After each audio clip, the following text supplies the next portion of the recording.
parlementaire, moi je vous recommande de faire une véritable enquête sur Gilead et le Remdesivir. Voilà. Si vous regardez la structure de Gilead, vous comprendrez que c'est quelque chose qui ne fonctionne qu'avec très très peu de produits, très peu de personnel et une influence considérable.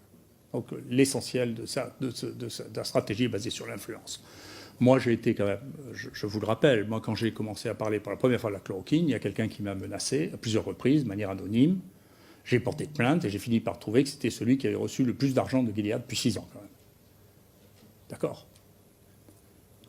Donc, si vous voulez, j'ai une expérience personnelle, d'accord, de fonctionnement qui ne me paraissent pas normaux. Peut-être que c'est une coïncidence, mais c'est pas sûr parce qu'il me disait qu'il m'interdisait de parler de la chloroquine, d'accord. J'ai les mails, j'ai porté plainte officiellement à la police, on sait qui c'est, d'accord. Donc, le niveau de problème là est un niveau de problème sur lequel moi je vous suggère d'être attentif. C'est pas compliqué de regarder, encore une fois, qui a des conflits d'intérêts. Vous regardez le listing chez les infectiologues, vous regardez, on a même publié un article là-dessus pour dire, écoutez, il y a les 2/3. Et on a même fait un article malicieux en regardant les gens qui s'étaient exprimés dans la presse pour ou contre la chloroquine, et on a matché ça avec le nombre d'argent qu'ils avaient reçu de Gilead. Et c'est parfaitement matché. Donc, je ne dis pas, la causalité et la corrélation sont deux choses différentes, hein. Donc je ne dis pas qu'il y a une causalité, mais il y a une coïncidence au sens étymologique. Donc c'est la même incidence d'être contre la chloroquine et de recevoir de l'argent de Gilead. Donc je vous suggère très fortement de vous poser la question de savoir le niveau, que moi je n'avais jamais vu, d'influence d'une seule compagnie sur le fonctionnement qui, à mon sens, inclut dans le monde des choses qui sont bien au-delà de celles du Mediator.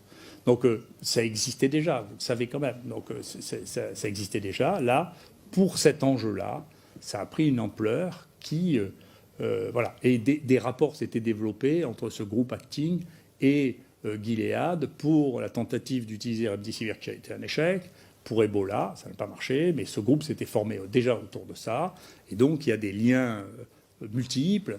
Et pour aller jusqu'au bout des choses, moi j'ai été surpris de voir que le directeur de Gilead, devant le président de la République et devant le ministre, tutoyait celui qui était en charge des essais thérapeutiques en France pour le Covid-19 quand même. Moi j'ai pas l'habitude de me faire tutoyer par le directeur de l'industrie pharmaceutique.